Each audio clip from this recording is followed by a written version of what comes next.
Hola, queridos amigos de 92.5 Radio Forever. Saludamos aquí a Tasman, potencia, tecnología y aventura lista para todo terreno.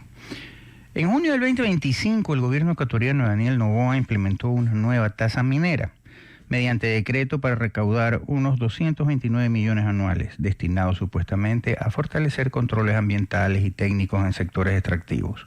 Esta tasa se aplica a concesionarios formales, calculada por área y tipo de minería, con pagos obligatorios desde julio.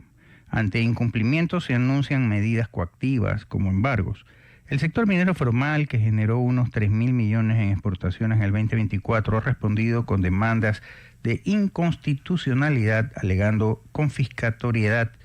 Paralelamente, el oro fantasma, involucrado en exportaciones sospechosas de oro ilegal por 529.7 millones entre el 2021 al 2023, vía empresas ficticias a India, aumentó 1.300% y a Emiratos Árabes 860%, contrastando con crecimientos moderados a Estados Unidos del 22% y a Suiza del 32%.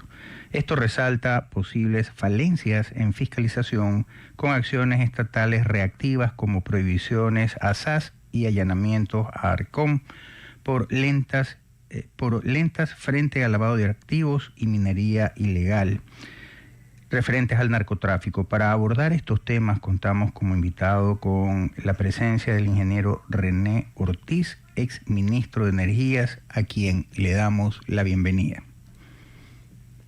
Buenos días, doctor Modesto Polo. Un placer inmenso de compartir con usted esta entrevista y permítame saludar a su distinguida audiencia y con mucha atención atiendo sus preguntas. Muchísimas gracias, ingeniero. Una breve reseña biográfica de nuestro invitado, el ingeniero René Ortiz Durán, es experto en energía y petróleo con una amplia trayectoria en el sector público y privado. Fue ministro de Energías y Recursos Naturales no Renovables. Es conocido por su enfoque técnico y estratégico, así como por su defensa de una modernización profunda del sector petrolero y el impulso de energías renovables en el Ecuador. Soy Modesto Gerardo Apolo Terán, bienvenidos a la segunda temporada de La Verdad. Ingeniero René Ortiz, para entrar en materia, ¿cuál es su opinión sobre la implementación de la nueva tasa minera y cree que esta medida responde principalmente a necesidades recaudatorias rápidas en lugar de un fortalecimiento real del control ambiental técnico en el sector minero? Puede ser, porque el Ejecutivo a la final tiene esa potestad de crear ese tipo de impuestos, pero no es una tasa. O sea, tenemos que aprovechar la oportunidad de para corregir también otras cosas. Y entonces aquí hay que corregir esto. Si es que el gobierno tenía interés de cobrar un nuevo impuesto en relación con el trabajo que realiza el órgano regulador, que no tiene suficientes ingresos, es cierto. Bueno, todos no tienen. El gobierno no tiene suficientes ingresos. La vida es más cara, se ha encarecido aún más en Ecuador y evidentemente pueden notarse esas falencias de satisfacer la remuneración, con la remuneración correcta, el trabajo de los reguladores. Pero si esta es la oportunidad, me imagino que el hecho de que haya sido aceptado por la Corte Constitucional el reclamo, o sea, la acción de protección, creo que es porque algo vieron ellos que no se compadece. Cometimos un error gigante, si me permite una breve dilación, con el tema del Yasuní ITT. Un error gigantesco, porque esto es engañar a la población. Debajo del subsuelo no hay petróleo. Y la pregunta estuvo mal formulada, la pregunta tiene un castellano muy mal hecho, y por supuesto, esto es lo que nosotros estamos llamados, las personas que manejamos estas temáticas, estamos llamados a corregir, estamos llamados a reinterpretar, a lo que sea. Ese es el trabajo de la Corte. No lo hizo, se los pedimos, señores, está mal. Sin embargo, indujo al error, indujo al engaño. Igual puede ocurrir aquí. Entonces, por favor, la Corte Constitucional tiene un deber en este momento, que es precisamente encarrilar aquellas solicitudes del gobierno nacional, que podrían ser justas, pero hay que encontrarle la razón del impuesto, como nuevo impuesto, y esto se canaliza así. O, alternativamente, la razón de la tasa. La tasa es por un servicio.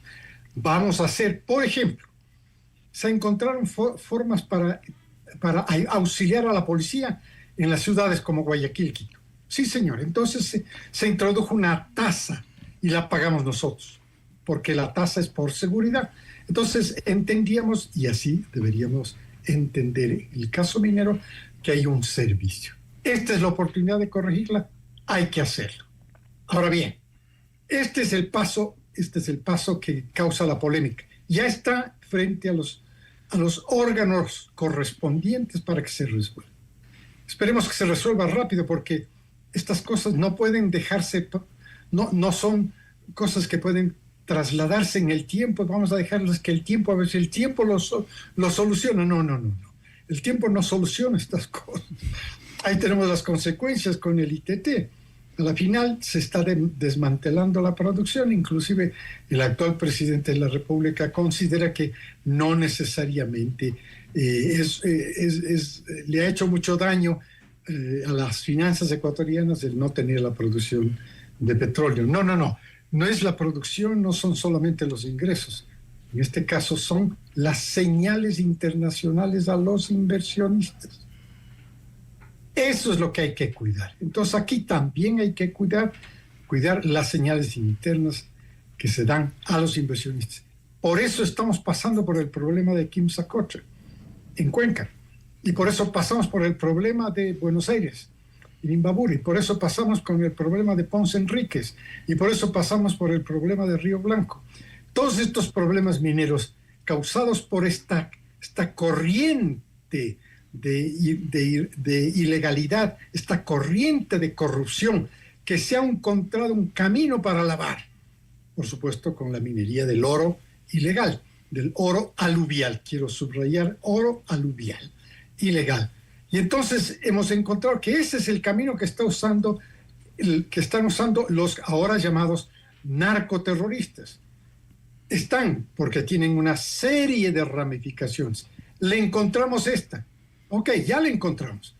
Ya están combatiéndose. Carambas, qué organizados que resultan estos. Qué difícil le hace al gobierno nacional el poder controlar este tipo de minería ilegal.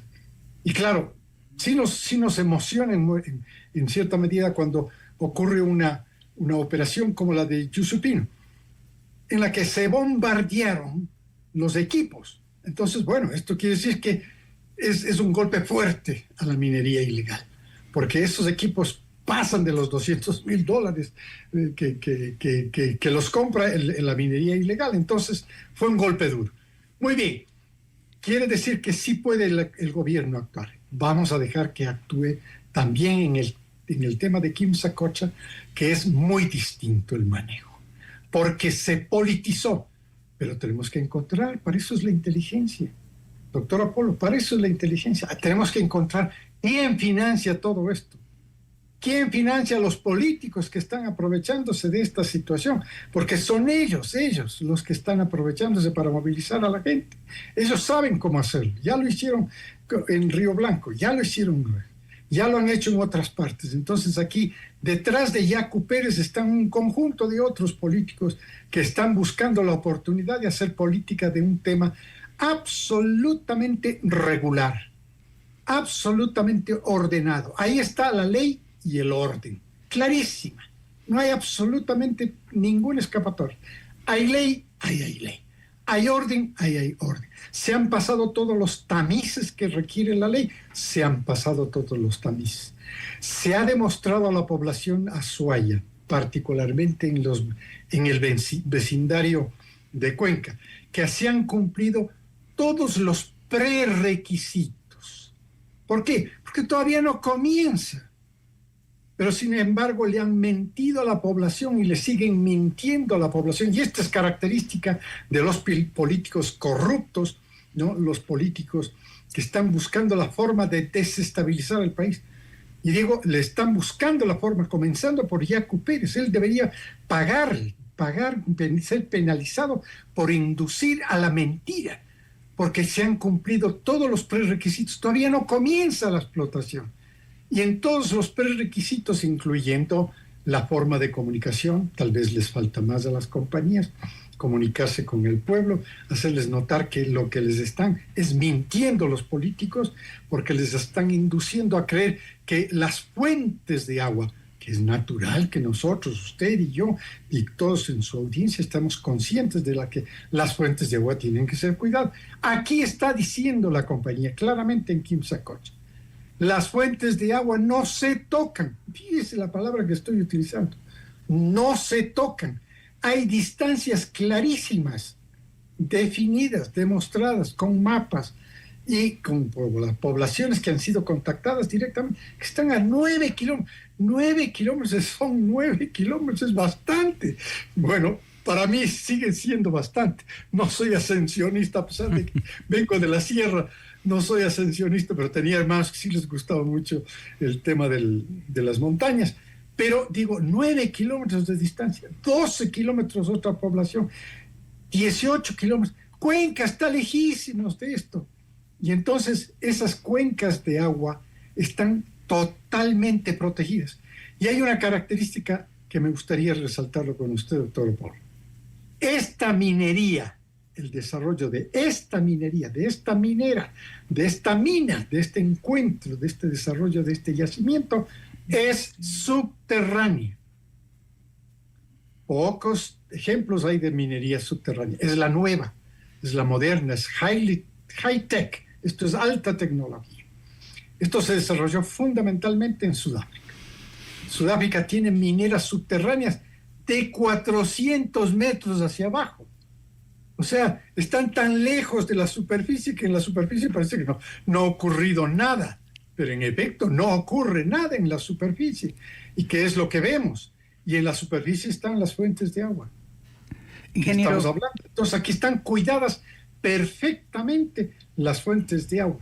Entonces hay que empezar, digo yo, a ponerles fin a este tipo de políticos, porque tenemos que encontrar por inteligencia quién financia esto. Que esto no es gratis. Sin lugar a dudas, ingeniero René Ortiz, al retorno del corte comercial me gustaría ampliar un poco más este tema, y es cómo entender a estos amantes, entre comillas, de la naturaleza, que no toquemos la naturaleza, pero necesitamos plata y no hay de dónde sacarla, a no ser mediante una explotación responsable, como usted manifiesta, tecnológica responsable, para poder obtener los recaudos, porque de lo contrario lo que está pasando es lo que existe en este momento en la percepción de gran parte de la ciudadanía, es que siempre le están apretando el cinturón a los mismos, mientras en lugar de no ampliar la base, está bien, están combatiendo la minería ilegal, pero resulta que esto del oro que se ha ido a la India y que se ha ido a Emiratos Árabes, ¡qué locura! Nadie sabe cómo, quién, ni dónde, pero de que es un gran negocio, y que el Estado no está sacando provecho de eso, no lo está sacando. Eso, por favor, para que nos lo amplíe luego del corte comercial. Doctor René Ortiz, ¿cómo poder entender esto de que necesitamos recursos y le decimos no a la explotación del Yasuní, pero sin embargo exigen estos ambientalistas dinero? ¿Cómo poder entender el que en lugar de ampliar, ¿no verdad?, la base para recaudar referente al tema de la minería, sin embargo la minería ilegal está haciendo un muy buen negocio y los que están en regla son a los que les están estirando, les están apretando el cinturón? ¿Cómo entender esto? Qué curioso. El Ecuador empieza a renacer económicamente. Le ha costado mucho al gobierno actual. Y finalmente 3.9 por un semestre que ya está tomando la fuerza económica es una respuesta del sector privado muy buena. Es fantástica la respuesta. Esto no es contribución del gobierno. No es el gobierno el que está haciendo que la economía de Ecuador tenga 3.9 de crecimiento. No. Es el conjunto que está operando y funcionando bien. Funciona bien porque también aprovecha perfectamente de las condiciones del mercado internacional. ¿Cómo está el mercado? Y funciona bien. Ahora bien, frente a esta realidad que es un crecimiento económico, que es el único que permite verdaderamente hacer crecer el empleo. No hay otra forma. Es por el crecimiento económico que se desarrolla el empleo. Y ahí tiene una tesis del presidente de la República. Vamos por el crecimiento del empleo. Y el empleo, dice el presidente todavía más directo, vamos por el empleo, no los viejitos, no. Vamos por el empleo de los jóvenes. Ustedes ya pasaron la historia, ya dieron la vuelta, la página. Bueno, vamos por los jóvenes. Y está bien. Entonces, quiere decir que esto está organizado, el gobierno lo está organizando al país al crecimiento, 3.9. Y dice, podríamos terminar en 5. ¡Wow! Y entonces las izquierdas, los zurdos, como los llama Milei, no, estos dicen, no, esto nos va a ganar otra vez las elecciones. Y empiezan a boicotear. Se han formado conspiraciones de diverso orden, ¿no? Conspiraciones de diverso orden. Entonces dice, no los vamos a permitir. Y claro, ¿cómo no le vamos a permitir? Vamos a encontrar un tema. ¿Cuál es el tema? Y empiezan a encontrar que la seguridad con la que está trabajando el gobierno ya no les deja operar con tanta libertad. Les está encontrando en donde están. Y por supuesto, todo está disminuyendo. Quiere decir, va mejorando. ¿Disminuyendo el crimen? Sí, va mejorando. Disminuyendo las exportaciones de cocaína, va disminuyendo, va mejorando. Todo esto no les gusta a las izquierdas porque van a perder las elecciones. El triunfo del gobierno va a ser otra vez contundente. Si con toda la fanfarria que ha significado la minería ilegal y todas las denuncias y los escándalos que hemos visto, el presidente sigue con el 54% de aceptación por parte de la ciudadanía, entonces vamos bien, porque puede llegar a las elecciones de tal manera que se renueve la idea de que puede seguir creciendo este país. Y entonces, ahora estos hay que ponerles una sanción, porque están haciendo un uso de su libertad, pero es un uso abusivo de su libertad. No es esto derecho, no. Hacen un uso de la libertad. No es un derecho, es una libertad. El señor Yacu Pérez está haciendo uso de su libertad, y lo digo clarísimamente. ¿Por qué está haciendo uso de su libertad? Porque está tratando de convencer a personas de una mentira. Entonces, como es una mentira, hay que contrastarle a la verdad. Él tiene que saber, y puede ser sancionado, que su libertad termina donde comienza la del resto, donde comienza la suya, donde comienza la mía. Y permítame hacer esa acotación porque viene del Papa Santo Juan Pablo II en la visita al Ecuador, que dijo, aquí, mi libertad termina donde comienza la de mis feligreses. Y entonces aquí igualito, su libertad está bien que lo utilice, pero está mal que utilice con mentiras. Y él definitivamente miente. Ahora, mentir tiene que tener un fin, tiene que ponérsele un fin a la mentira. Y a los políticos hay que ponerles finalmente bajo este esquema de que no pueden seguir haciendo política con mentiras. Entonces, fíjese usted cómo han movilizado a toda esa juventud en Cuenca, a todos los cuencanos en la ciudad que no tiene absolutamente nada que ver con la minería. Nada que ver con la minería. Pero van a usufructuar de la minería cuando esta ya se desarrolle. Ingeniero René Ortiz, disculpe que lo interrumpa, pero ¿usted no cree que justamente ahí es un tema de comunicación, un problema comunicacional? Claro, a cualquiera de nosotros nos dicen, oye, van a envenenar el agua que estamos tomando, que está tomando tu hijo y tal, y resulta que la contraparte pareciera que, no importa, no dice nada. Y claro, ante un mensaje que genera temor a la ciudadanía, tiene una reacción evidentemente positiva para quien lo alerta de esa posibilidad de riesgo versus el que se queda callado y no desmiente esa posibilidad de riesgo a través de una comunicación asertiva, certera y debidamente fundamentada en cuanto al tema que tiene que ver con que, ¿sabes qué? Está, como usted explicaba, debajo de la tierra, está a 9 kilómetros. Por ningún lado puede esta explotación perjudicar las fuentes de agua y tal. Pero no se dice nada. Por ahí puede estar el camino. O sea, ellos también tienen una responsabilidad cívica.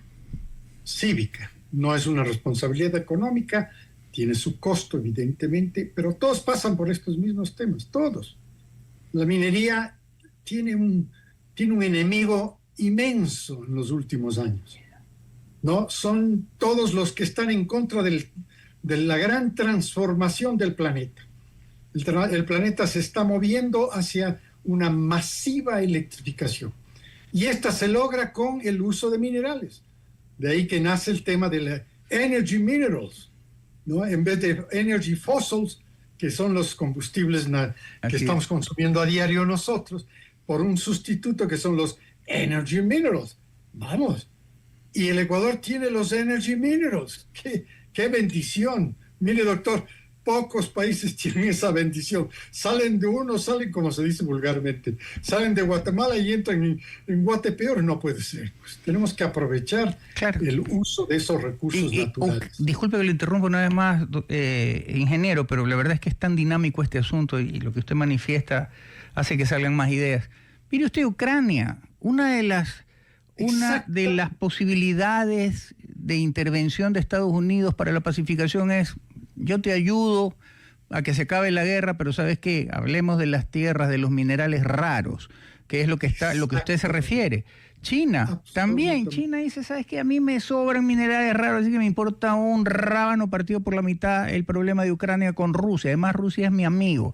Entonces, mientras ellos explotan los recursos para generar prosperidad económica, para generar avance científico, tecnológico, y no se va a decir que China en 60 años no ha alcanzado el avance tecnológico que ha alcanzado luego de haber estado en la miseria más grande con una economía agrícola. Oiga, y nosotros seguimos el mal ejemplo en lugar del buen ejemplo. ¿Cómo explicarlo? Es imposible de explicarlo. Lo que hay que hacer es que la gente entienda que esto es fruto del conocimiento, del avance del conocimiento. Y el avance del conocimiento se lo logra con educación. El avance del conocimiento se lo logra con ciencia y tecnología. Tenemos ejemplos en la misma Amazonía de Ecuador, en el mismo bloque 10 de Ecuador. Se aplicó estrictamente lo que se llama tecnología del mar. ¿Para qué? Para la explotación del campo, de los campos en el bloque 10. No hay una sola gota de derrame. Ese campo, cuando usted entra a las instalaciones, simplemente parece una clínica. Parece una clínica. Perdóneme hacer esa comparación, pero parece una clínica. Lo mismo ocurre con muchas de la minería subterránea en Sudáfrica. Imagínense lo que significa llegar hasta casi 400 metros de profundidad. Ya el ser humano no puede vivir ahí. Tiene que trabajar con una serie de aditamentos tecnológicos, científicos, que le permiten vivir una vida abajo como si estuviera arriba el ser humano y realizar su trabajo. Todo esto se va a implementar como minería subterránea. Pero tenemos un ejemplo a la vuelta de la esquina. En Morona, Santiago, la compañía Lundin Gold, que explota precisamente oro, realiza una explotación subterránea. Hay un gran portón por el que hay que entrar a la mina. Entonces nadie entra. Y por supuesto en la superficie no hay absolutamente ningún impacto. Y lo mismo, y está garantizado. Pero regreso a su pregunta para poder pasarle el mensaje a la población, a la compañía. Probablemente esto es tema de comunicación. No están comunicando bien, o hay que comunicar más, porque tal vez la comunicación en tiempos normales que vaya normal, pero estos son tiempos extraordinarios.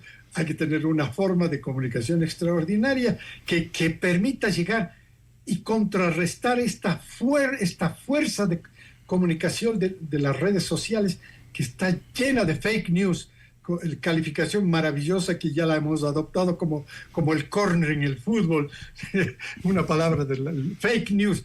Todos sabemos lo que es fake news, y vemos que las redes sociales lamentablemente tienen muchísimo de fake news.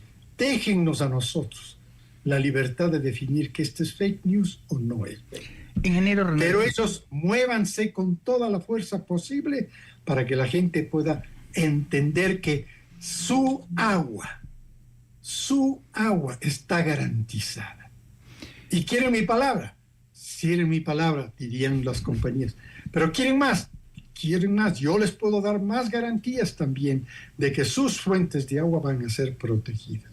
¿Y qué quieren como garantías? Bueno, pues ahí hay la oportunidad de conversar, dialogar, porque ellos van a ser la fuente de generación de bienestar, porque ellos son los que van a recibir. Me refiero a todo el vecindario, y el vecindario está Cuenca, que es un cantón y una ciudad de una potencialidad gigantesca. Bueno, pues ahí están sus oportunidades de seguir creciendo. Y entonces tal vez les está faltando un poquito más extraordinario el modo de comunicar su mensaje. Ingeniero René Ortiz, luego del corte comercial, por favor, me gustaría tener su criterio sobre el ARCOM. ¿Funciona o no funciona? ¿O podría ser reemplazada o absorbida por otro organismo? Eso luego del corte comercial. Ingeniero René Ortiz, estamos a punto de concluir el bloque. Por eso le solicito de la manera más respetuosa, en 2 minutos, el ARSA debe ser absorbido, debe desaparecer, ¿qué le falta?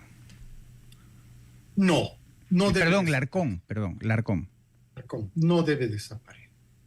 El órgano regulador es siempre cuestionado y en todas partes del mundo. Es decir, el regulado siempre va a reclamar que hay sobreregulación. Sí, puede haber sobreregulación. En nuestro país la sobreregulación ya fue medida. Teníamos más de 75,000 normas que ya se repetían en las regulaciones de todo el país. Esto lo hizo, este trabajo lo hizo el doctor, que en paz descanse, Dios mediante, que en paz descanse el doctor Edgar Terán. Él hizo con un equipo encontró la cantidad de sobreregulación que existía en el país en todas las materias. Vea usted. Entonces, no es pensar que simplemente otra institución nos va a cambiar. Ese sería un facilismo para mí. A esta lo que hay es que fortalecerla. ¿Cómo hay que fortalecerla? Yo pienso que la dirección tiene que estar orientada a la educación. Porque hoy día tenemos una herramienta extraordinaria de apoyo que es la inteligencia artificial.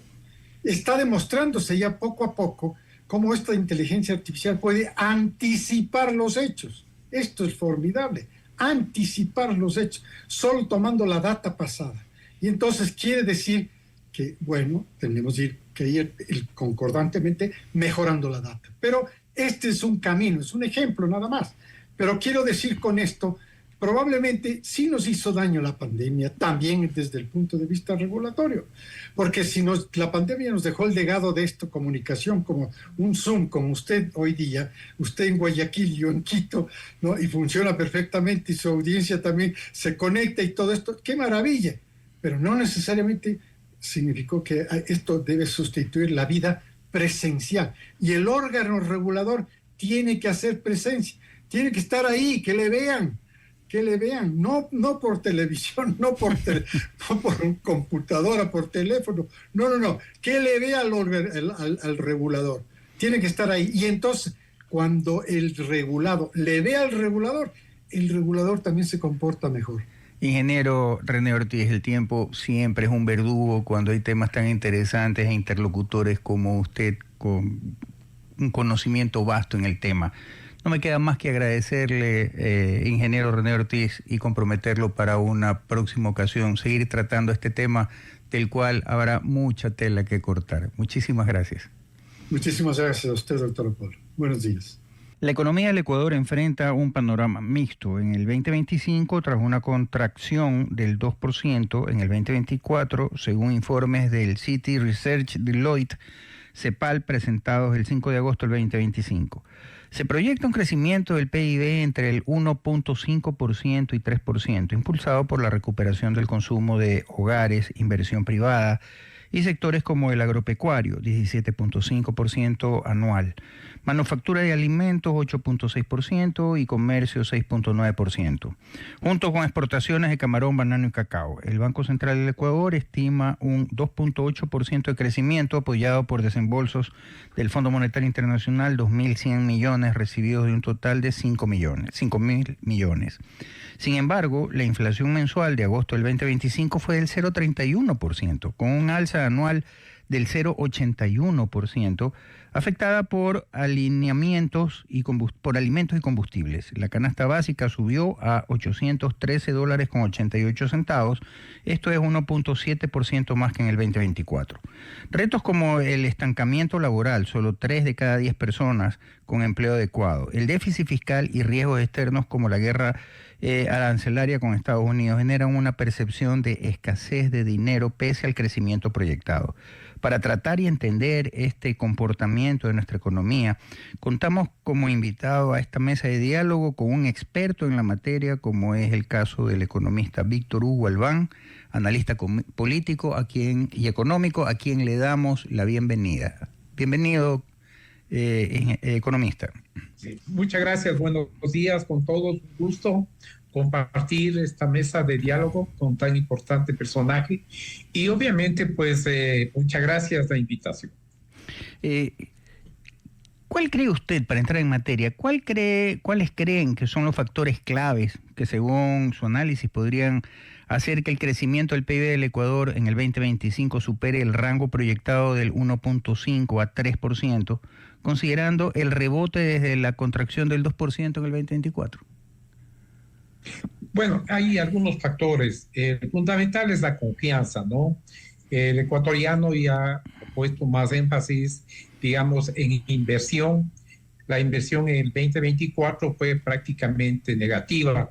En el 2025, a la fecha, el primer semestre, datos del Banco Central, hay una inversión del 47% adicional a la del año 24. Entonces, hay un crecimiento relativo y se prevé pues un 3.9 hasta diciembre, que yo creo que será en un 2.5, 2.7.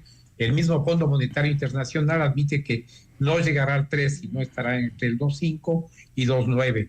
Esto se debe también a una aceleración que hay en la economía. Hay mayor flujo de capitales y obviamente pues ha mejorado, no sustancialmente, pero sí ha mejorado en buena parte el empleo. Sin embargo, pues hay mucho que trabajar todavía, mucho que hacer, porque no estamos llegando a metas previstas y exigidas por el mismo Fondo Monetario Internacional. Economista Víctor Hugo Albán, es correcto lo que usted manifiesta y las cifras que da, pero sin embargo en la calle la percepción del ciudadano de a pie dice: no hay circulante, falta plata. ¿Por qué esta percepción? Bueno, digamos inicialmente el primer semestre no hubo, digamos, una apertura por parte de la banca y obviamente las tasas de interés estuvieron relativamente altas, ¿no? La tasa activa estaba bordeando entre el 13 y 17%. Y la tasa pasiva pues no pasó del 7%, estaba entre 5 y el 7%. Entonces, de hecho, pues al no haber, digamos, un compás de crecimiento entre el sector financiero, monetario y el sector productivo, empieza a haber un estancamiento y eso reconoce el Fondo Monetario Internacional. Ahora, no podemos quedarnos en el diagnóstico, sino decir qué se debe hacer, qué se debe digamos, tratar de insistir en el gobierno, insinuar al sector productivo, que haya más confianza, que empiece a abrirse las llaves del sector productivo, a hacer reinversión los que ya tienen y a invertir la gente que estaba nerviosa, digamos, por los malos gobiernos anteriores y de hecho, pues estaba la gente sacando el dinero fuera del país, en especial a Panamá, por las amenazas que había de la extrema izquierda. Hoy en día, pues, más bien se ve, de acuerdo a datos de compañeros míos del Banco Central, que ha regresado un poco de capitales de Panamá acá al Ecuador y se prevé que va a haber mayor inversión en el sector productivo y en el sector comercial sobre todo. La gente dice, ya hay cómo hacer negocio en el Ecuador. Antes estábamos medio atados por las amenazas y obviamente, pues la mayor amenaza era de que va a venir la extrema izquierda. Y eso al ecuatoriano, más bien qué sé yo, al 70% en el sector productivo no le interesa, ¿no? Porque cae el comercio, cae el sector productivo y de hecho, pues el contrabando afianza, digamos, su manera de trabajar y perjudica al sector, a los sectores, sobre todo productivo y al empleo, sobre todo, que el empleo ha estado muy venido a menos, ¿no? La geoeconomía, economista Víctor Hugo Albán, se centra mucho últimamente en el tema de la guerra arancelaria presentada por los Estados Unidos en el gobierno del presidente Donald Trump. ¿De qué manera esto afecta directa o indirectamente a la economía ecuatoriana?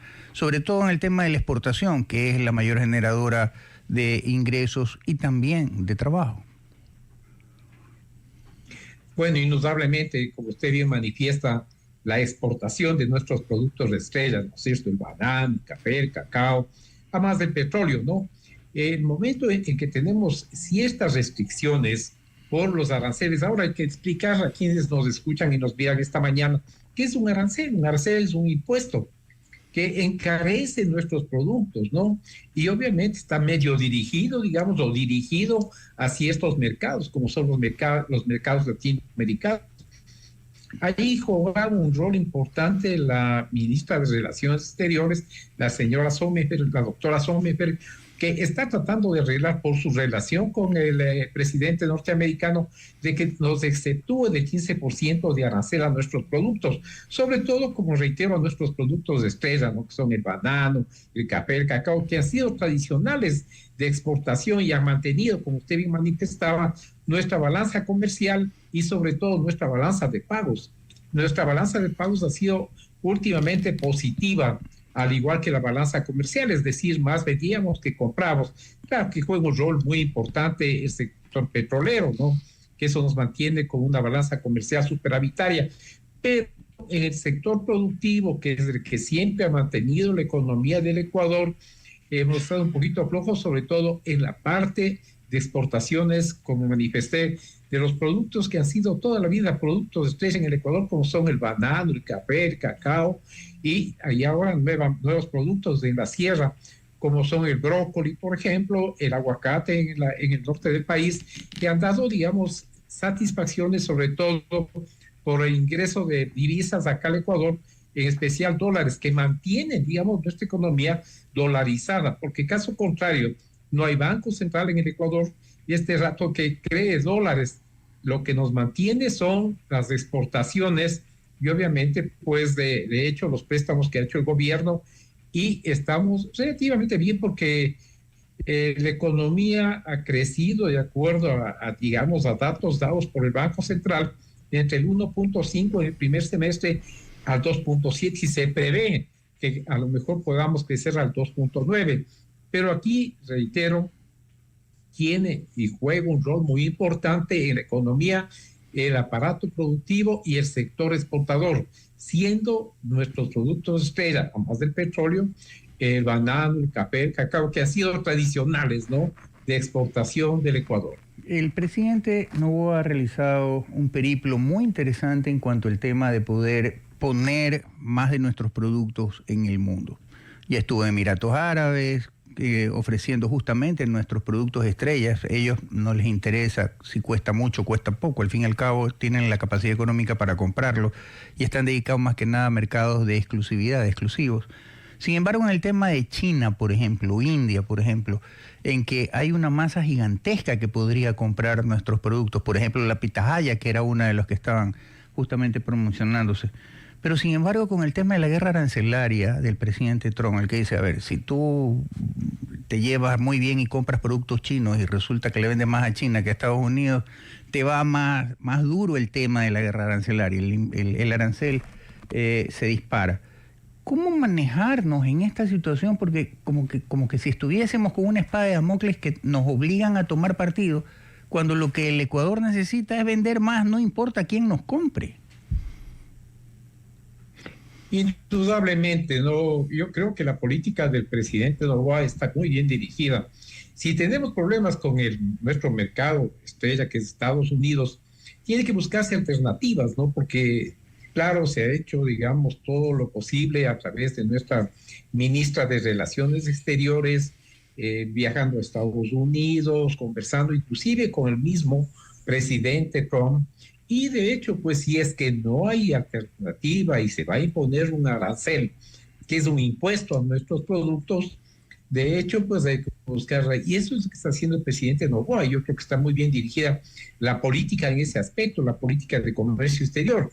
Si por aquí nos están poniendo una traba, vamos a buscar nuevos mercados. Y parece que ha dado buenos resultados, de acuerdo a conversaciones que hemos mantenido nosotros como Grupo Visión 2030 con el Banco Central, porque parecería ser de que se abre un mercado muy, muy importante en la parte, digamos, de Asia. Es decir, los chinos, todos sabemos que son 1.500 millones de habitantes, ¿no? Entonces eso nos favorece porque siempre habrá demanda de productos alimenticios y nuestro mercado puede ser cautivo para los chinos.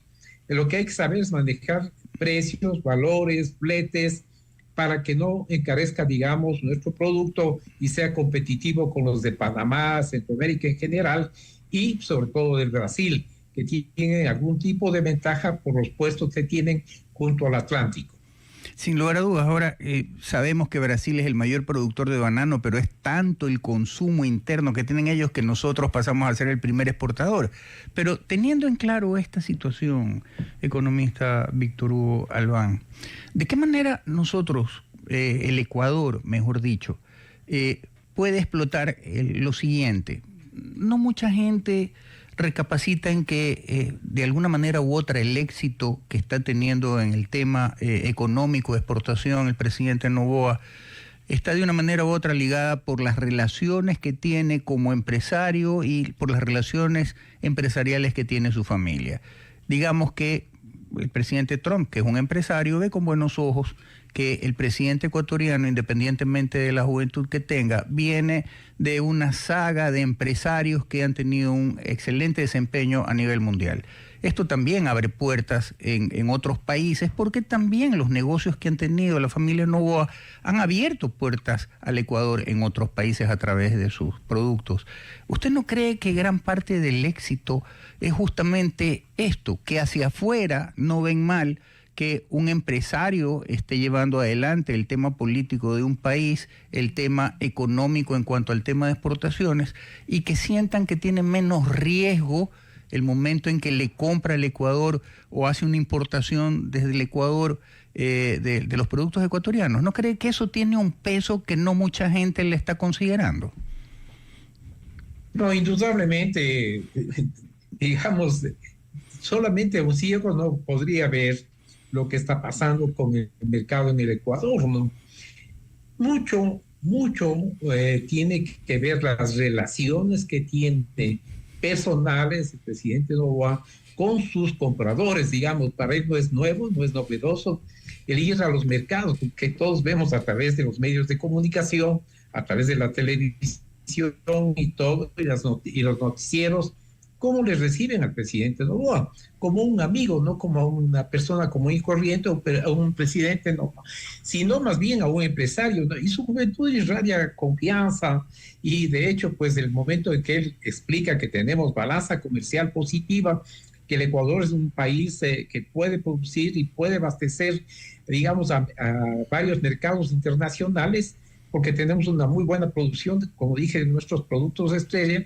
Entonces, de hecho, esto da confianza, ¿no? Porque muchas veces la gente dice, te vendo, pero te vendo el aire, ¿no? En cambio aquí somos efectivamente, entregamos productos de primera, porque nuestro banano está calificado como producto de primera, ¿no? Entonces, claro, eso es una garantía para nuestro presidente y de nuestro presidente para quienes vendemos nosotros nuestros productos. Es un hecho evidente, solamente, digamos, políticamente pueden estar diciendo, no es... Tenemos que ser reales, ¿no? Las divisas, los dólares que están ingresando, productos de las ventas, productos de nuestras exportaciones, nos mantienen con una balanza comercial positiva y ha crecido nuestra balanza de pagos. Tenemos una reserva monetaria de alrededor de 8.000 millones de dólares. Digo alrededor porque esto fluctúa todos los días, ¿no? Por nuestras importaciones y exportaciones. De todas maneras, es ventajoso, digamos, que tengamos un presidente que, además de ser político, sea un representante del sector productivo muy importante, de familia tradicional, ¿no? Que ha sido no exportadores de ahora, exportadores de toda la vida.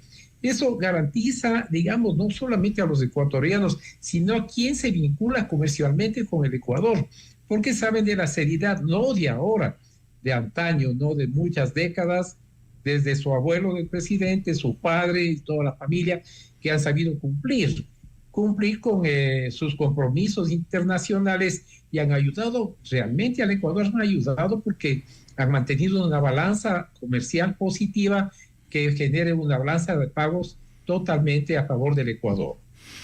Economista Víctor Hugo Galván, luego del corte comercial me gustaría obtener su criterio de qué debemos esperar los ecuatorianos en lo económico y en cuánto tiempo. Eso al retornar del corte comercial. Economista Víctor Hugo Galván, ¿qué debemos esperar en lo económico los ecuatorianos y en qué tiempo para salir de este hoyo en el que nos sumergieron gobiernos de izquierda, en que nos sumergieron malos gobiernos y pésimas políticas de pago? El Fondo Monetario Internacional, sin lugar a dudas, nos ha tirado boyas por todos lados.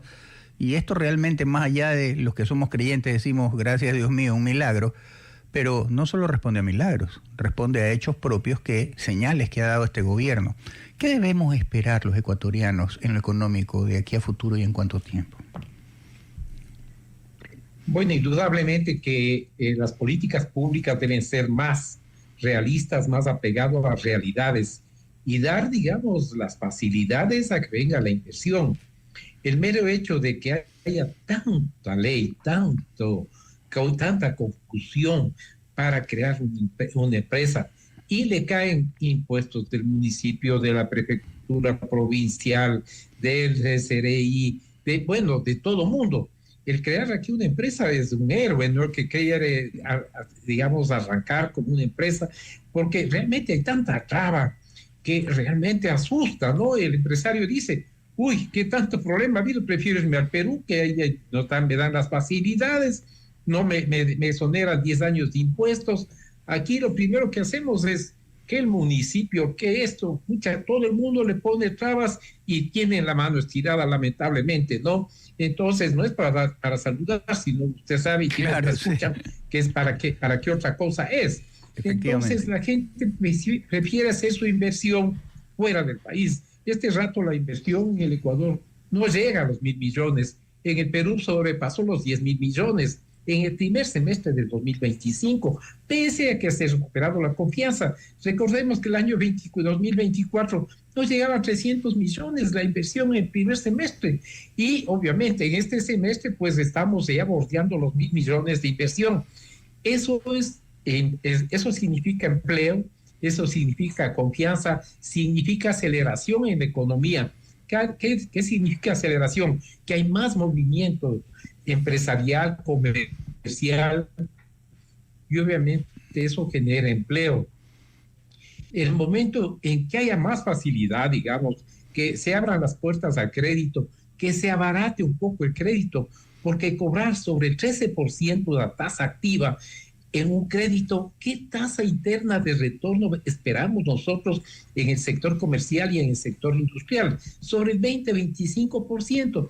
Si ponen los precios así de esta manera en el Ecuador, dejamos de ser competitivos con Colombia y Perú. ¿Y qué es lo que pasa en el mercado ecuatoriano? Que vienen muchos productos colombianos y muchos productos peruanos.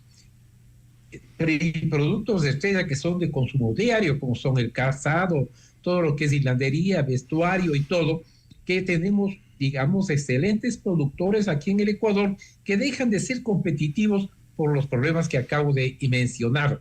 En especial, digamos, tiene que abrirse el crédito a niveles de dolarización. Me explico mejor.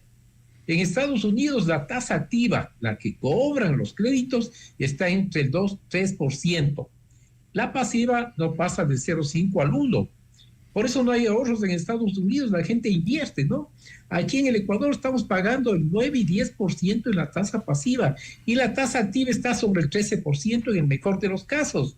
y ahí va hasta el 17, ¿no? Entonces, lógicamente, eso desestabiliza la economía porque el inversor no se siente atraído para invertir a tasas tan altas cuando requiere un crédito que no solamente es la inversión, sino puede ser para incrementar, para comprar equipo y maquinaria, y digamos, sobre todo, para tener una posible competencia con nuestros productos que son de primer orden frente a los productos que son competitivos de Colombia y Perú.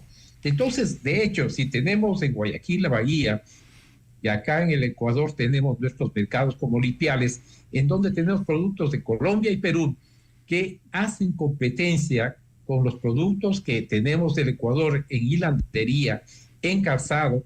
De hecho, pues tenemos serios problemas en el empleo, porque el pequeño empresario, el pequeño productor que en el Ecuador hace un esfuerzo por invertirse en deuda a través de Ban Ecuador, a través de la Corporación Financiera Nacional, primero que a veces no alcanza ni siquiera para pagar los intereses del crédito. ¿Por qué? Porque sus productos dejan de ser competitivos por el precio, además de que no acompaña, digamos, legislaciones como es el Código de Trabajo, ¿no? ¿Cuánto tenemos nosotros aquí que no somos competitivos en la parte laboral con Colombia y Perú por nuestro Código de Trabajo?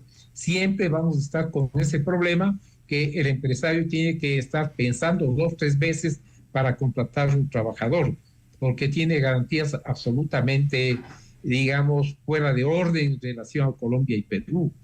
Esos son los problemas que tiene que buscarse de alguna manera la solución, que no está en manos solamente del Ejecutivo, del presidente, sino del Legislativo, que deben ya, de una vez por todas, la gente que por lo menos sabe pensar, sobre todo en el Poder Legislativo, que tienen algo de educación, porque lamentablemente todos los ecuatorianos sabemos que no estamos muy bien representados en el sector legislativo, ¿no? Es correcto. Hay gente que está haciendo dibujitos ahí o comprando en línea mientras se debate leyes importantes. Entonces, mientras tengamos eso, tenemos que buscar alternativas, y una alternativa es que las cámaras de la producción, las cámaras de comercio, pongan, digamos, a disposición técnicos de primer orden en todos los aspectos, en el aspecto financiero, comercial, en todos los aspectos que puedan ayudar, digamos, al impacto que tiene la parte política, que es negativa, frente al sector productivo. Economista Víctor Hugo Elván, y justamente lo que usted manifiesta es tremendamente significativo e importante por una sencilla razón, y es el peso que tienen las centrales sindicales. Tanto en empleados públicos como privados, las centrales sindicales, de este 30% que sí tiene trabajo dentro de empleados públicos y privados, solo el sindicalismo representa el 3 o el 4% en el mejor de los casos. Sin embargo, este 70% de desempleados no son representados por el sindicalismo. Y entonces, ¿por qué no, como usted bien dice, las cámaras, los sectores empresariales y tales, que tienen mucho más peso, no solo en lo económico, sino también en lo político, ¿por qué no se unen para decir, sabes qué, ya para la mano con tanta legislación que nos tiene con el agua hasta más arriba de la nariz, y vamos dando, como usted bien dice, con técnicos, vamos dando soluciones para hacernos competitivos? Porque la verdad es que conversando con un representante justamente de una de estas cámaras me decía, los empresarios ya no aguantamos medio centavo de dólar más en impuestos y en carga. Nos están orillando a la informalidad. ¿Qué opinión le merece esto? Mire, las políticas públicas deben estar mejor orientadas. No podemos asfixiar al único sector que da alivio al Ecuador, que es el sector productivo, el sector comercial. Pero vemos que realmente, digamos, las políticas públicas en ese aspecto no han sido las más adecuadas. Entiendo que el señor presidente Noboa no está muy bien asesorado en ese aspecto, y de hecho tiene que buscar, digamos, gente especializada, técnicos, que le digan, no puedes ir por este camino porque vas a asfixiar al sector productivo, al sector comercial. Busquemos alternativas. En muchas cosas los políticos han sido muy hábiles, ¿no?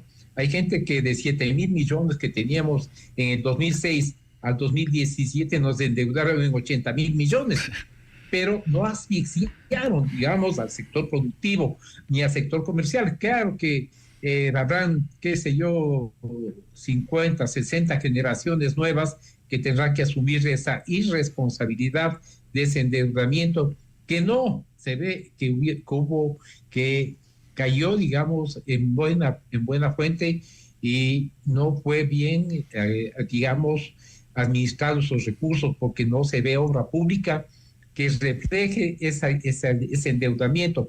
Sin embargo, pues habrá que buscar y asesorar y sugerir a las autoridades correspondientes, sobre todo a quienes manejan el sector de gobierno, que no asfixien al poco sector productivo que tenemos, porque si asfixian con más impuestos, con más imposiciones, para ellos es muy fácil cerrar aquí las empresas, lo que hizo el ingeniero Pinto, irse al Perú. Le recibieron con las manos abiertas, ¿no? Y allá le dan todas las facilidades, le exoneraron 10 años de impuestos, pero generó empleo. Mucha gente se fue a vivir en el Perú siguiendo a su patrono, que era el ingeniero Pinto, en hilandería y los equipos imaginaria. Aquí cuánta gente se quedó sin empleo por la falta de políticas públicas claras. No se puede asfixiar al sector productivo ni al sector comercial. Dar facilidades a través del crédito. Tenemos nosotros fuentes de crédito. Hay crédito, un crédito alemán que todavía no se le pone, digamos, en marcha, de 50.000 millones para el sector productivo.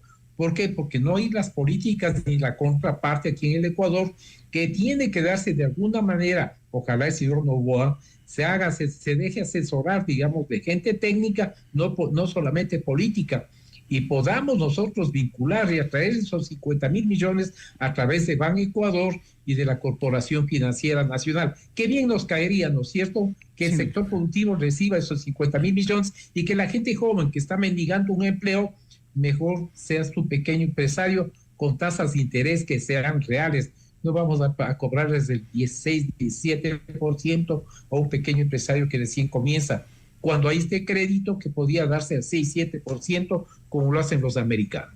Sin lugar a dudas, no me queda más que agradecerle al economista Víctor Hugo Albán por sus expresiones, clarísimo. Ojalá que el presidente Noboa escuche estos consejos, porque al fin y al cabo, si al gobierno le va bien a todos los ecuatorianos, y de eso se trata, que nos vaya bien a todos los ecuatorianos. Agradecerle, economista Víctor Hugo Albán, por su participación y comprometerlo desde ya para otra oportunidad, seguir dialogando sobre estos temas de suprema importancia. Muy amables, muchas gracias a quienes nos escucharon y siempre hablaremos la verdad. Así es, así es. Un abrazo, buen día.